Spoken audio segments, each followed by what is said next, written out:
Bonjour à tous, j'espère que vous allez bien. Bienvenue sur ma chaîne qui est spécialement dédiée à tout ce qui est santé.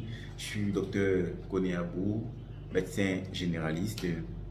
Alors ce matin, je serai amené à vous entretenir sur un sujet très important, un sujet qui est présent chez la plupart de nos mères, de nos sœurs, de nos enfants, de nos filles, mais qui souvent prête à confusion.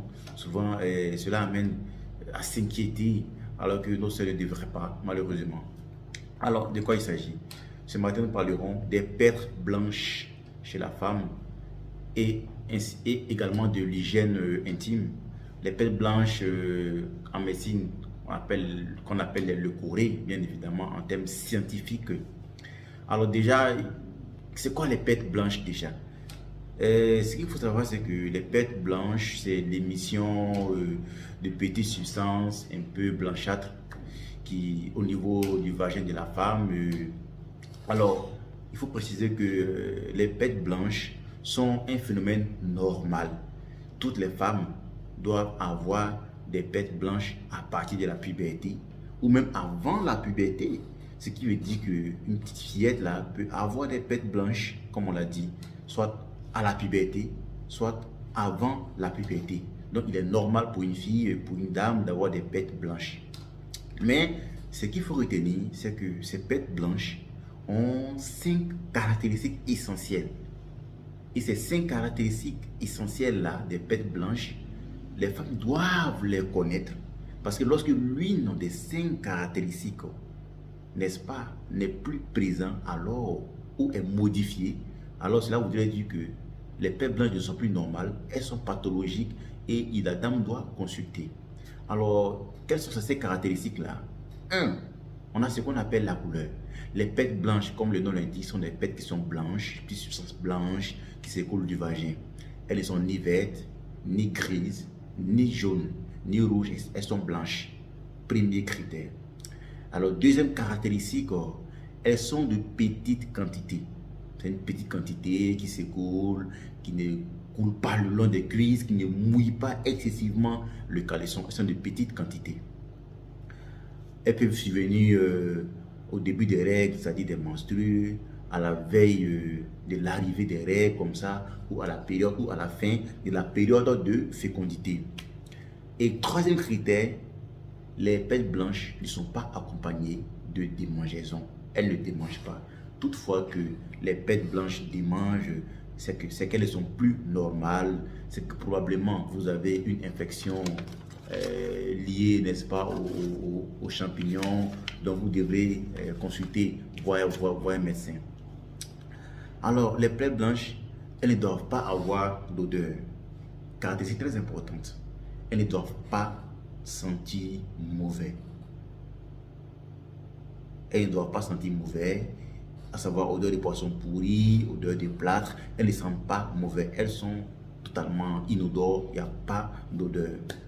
Et cinquième et dernière caractéristique, les pertes blanches ne sont pas accompagnées de douleurs. Lorsque les pertes blanches sont accompagnées de douleurs, alors cela doit amener la dame, la fillette à consulter.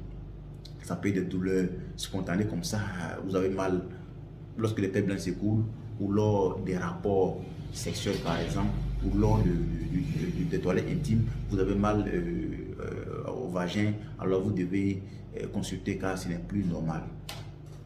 Alors, il ne faut pas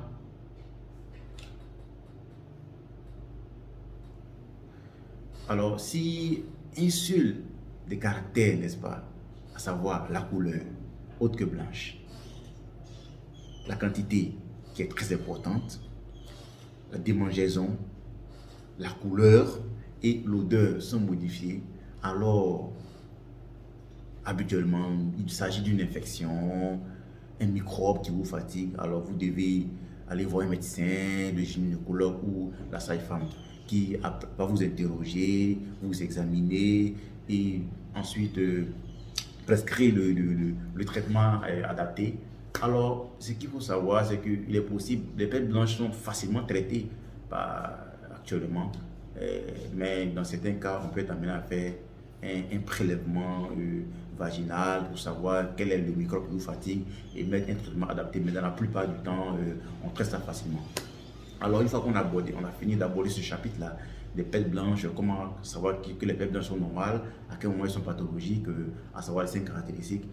Nous allons aborder maintenant le dernier chapitre qui est l'hygiène intime. Il faut savoir que mal faire l'hygiène intime peut entraîner la survenue des pertes blanches. C'est pourquoi il est important aussi de parler de l'hygiène intime. Alors, il faut dire que les pertes blanches ont aussi, en avoir c'est normal, il faut éviter de faire des toilettes intimes excessives. Il faut éviter les toilettes intimes tous les jours. En faisant cela, on augmente, n'est-ce pas, au contraire, la quantité de pertes blanches et on se trouve avec, n'est-ce pas, des pertes blanches qui ne sont pas normales. La toilette intime, il faut savoir, elle se fait à raison d'une fois par semaine, avec un savon ordinaire, savon de Marseille, pas trop acide, ou avec un gel intime. Mais il faut d'emblée diluer le gel avant de faire les toilettes intimes. Et très important encore, il faut éviter d'introduire le doigt dans le vagin lorsqu'on fait les toilettes intimes. Il faut laisser juste en dehors et laver, nettoyer le vagin une fois par semaine. C'est largement suffisant, car si on fait les toilettes intimes plus d'une fois par semaine avec un savon acide ou du gel intime trop fort, on est amené à déséquilibrer la flore vaginale. La flore vaginale, c'est des microbes comme ça, des bons microbes de bonne qualité qui sont présents dans le vagin et qui protègent la femme. Lorsqu'on est amené à trop faire les toilettes intimes, alors on tue ces microbes-là et on favorise le développement d'infections, de bactéries, de champignons et autres. Alors après cela, pour terminer, on demande à la dame de porter des sous-vêtements et des sous-vêtements. Les sous-vêtements, la qualité permet d'éviter les infections. Les sous-vêtements en coton sont conseillés, en coton pur sont conseillés. Et il faut éviter de sécher les sous-vêtements aux toilettes. Il faut les sécher d'emblée au soleil. S'il n'est pas possible de les sécher au soleil, il faut les sécher, il faut les repasser avec le fer à repasser avant donc de les porter. Et on demande aux dames donc d'éviter de trop se surcharger, n'est-ce pas, dans le port des vêtements. Il faut éviter de porter un slip, un collant, les bas de contention, un pantalon, non, puisque la chaleur augmente, n'est-ce pas, la macération, et la macération entraînant donc le développement de champignons. Donc voilà un peu sur quoi nous voulons vous entretenir, n'est-ce pas, ce jour, tout en espérant que cette vidéo vous a plu. Partagez cette vidéo autour de vous pour que ça puisse servir à d'autres femmes qui ont ce problème-là. Et si possible, laissez en commentaire vos questions, laissez en commentaire les thèmes dont vous voulez que nous abordions dans nos différentes vidéos exclusivement dédiées à la santé. Alors, nous donc donnons rendez-vous pour une prochaine vidéo. D'ici là, portez-vous bien et surtout abonnez-vous pour de nouvelles vidéos.